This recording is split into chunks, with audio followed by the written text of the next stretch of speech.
nihe dega uruko wakoze mu bwana ukayihanirwa bikomeye? Dega naba narakoze ikomeye cyane. Hari ibintu twagiraga ara ku Kicukiro twitaga ngo gukora ninja. Gukora ninja ni ibintu kubera kureba za filime nyinshi cyane z'abaninja icyo gihe, abitwaga ba Kajisho, abitwaga ba Wariyoro, icyo gihe nibo bantu bari bagezweho icyo gihe mu mafilime.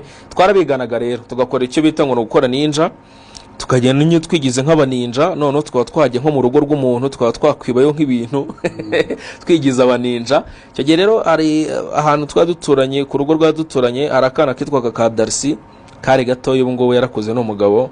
Darcy yari afite imyaka icyo gihe nk'itanu cyangwa 4. Icyo gihe rero twakoze operation yo kujya kumwiba, kujya kumwiba iwabo mu rugo, turasimbuka urupangu twigize nk'abaninja tugenda tunyomboka. Umwana rero tuza kumutwara ntibabimenya, ariko nyuma ubwo bamubuze bararangisha n'iki byose biza kumenya ko nitwe twamutwaye nyine na groupe twari turimo.